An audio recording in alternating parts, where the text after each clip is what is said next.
ஏன்னா, நீங்க கொள்கை எதிரிங்கிறீங்க.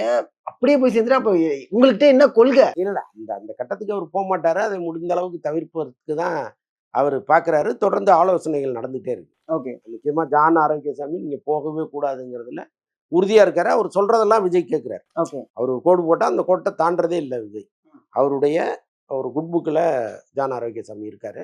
ஸோ அவர் வலியுறுத்துவது என்டிஏ கூட்டணிக்கு போகக்கூடாதுங்கிறது தான். ஸோ அதனால போகாமல் இருக்க நெறைய வாய்ப்பு உண்டு. புரியுது. ஏன்னா செந்தில் பாலாஜிய வந்து இப்ப விசாரணைக்கு அழைச்சிருக்காங்க. அது இவங்க குடுத்த குற்றச்சாட்டின் பேர்லாம். ம், ம், அவங்க எப்படி அங்க வந்து வந்தாங்க முதல்ல? ம். அங்க வந்து அவர் குண்டர்கள இறக்குனாங்க. இன்னும் நெறைய விஷயங்கள் அவங்க மேல வச்சிருக்காங்க. அதே சமயம் இங்க வந்து இல்ல. மேலேருந்து பார்த்தா எல்லாமே தெரியுது. இவ்ளோ விஷயங்கள் நடந்துகிட்டு இருக்கு. இத நீங்க எப்படி வந்து செந்தில் பாலாஜி மேல செலுத்த முடியும்? அப்படிங்கிற ஒரு விமர்சனம். நீங்க எப்படி பார்க்குறீங்க அத? இல்லங்க. இப்போ சிபிஐ வந்து அவர விசாரணைக்கு கூப்பிட்டுருக்குன்னா, அப்ப நீங்க சொன்ன மாரி, இங்கேருந்து போன ஆதவ அர்ஜுனா, நிர்மல்குமார் இவங்க எல்லாமே ஒரு குற்றச்சாட்டா அவர் மீது வைக்கிறாங்க. அவங்க வந்து அப்ப அவர உள்ள விசாரிக்கணுங்கிற ஒரு முடிவே எடுக்குறாங்க. அதன் அடிப்படையில தான் வர சொல்றாங்க. இது இல்லாமல் சிபிஐ களத்தில் போய் ஆய்வு பண்ணியிருக்காங்க.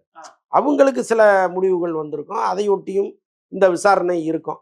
அப்ப விசாரணைக்கு போயிட்டு வந்த பிறகு தான் அங்க என்ன நடந்ததுங்கிறது தெரியும். எதையுமே வெளிப்படையா அவங்க சொல்லனா கூட, உள்ள இன்னது நடந்ததுங்கிறது கசியும்.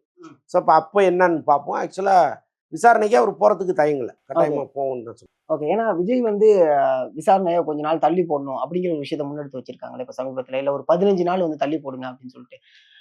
அந்த தள்ளி போடுறதுக்கான காரணம் என்னவா சார் இருக்கும்? இந்த இந்த நெருக்கடி குறையும்னு நினைக்கிறாரு. தேர்தல் டேட் அறிவிச்சுட்டாங்கன்னா, இந்த தேர்தல் கூட்டணி நெருக்கடி வந்து கொஞ்சம் முடிவுக்கு வந்துரும். ஸோ அப்ப அதுக்கப்புறம் நீங்க சிபிஐ போனீங்கன்னா, அந்த விசாரணைங்கிறது ரொம்ப டென்ஷன் இல்லாம போயிரும். இல்லன்னா அங்க உட்கார வச்சுக்கிட்டு, யாரோ ஒரு பெரிய மனிதர் அங்க ஃபோன் பண்றாருன்னு வைங்க. பேசுங்கன்னு குடுப்பாங்க. இதெல்லாம் நடந்திருக்கு. அதனால சொல்றேன் நான். அப்ப அங்கேருந்து ஒரு நெருக்கடி, ஒரு அழுத்தம் ஏதோ ஒண்ணு குடுக்கும் பொழுது, அந்த அறைக்குள் இருந்து யாருமே ஒரு ஒரு அட்வைசரா இல்லாத பட்சத்தில அவரு தான் முடிவு எடுக்கணும். அது என்னவா இருக்கும்? அந்த முடிவை நோக்கி அவர தள்ளுவாங்களா? அழுத்துவாங்களா? அவ்வளோ விஷயமும் இருக்கு. அதனால தான் இத கொஞ்சம் இன்னும் தள்ளி போட்டோம்னா சரியா இருக்கும்னு அவர் நினைக்கிறாரு. ஆனால் 15ஆம் தேதி தான் இறுதி கெடுவா விஜய்க்கு வச்சிருக்காங்க அவங்க. அந்த 15ஆம் தேதி அங்க உட்கார வச்சு, அவங்க நினைச்சத நடத்திறணும்.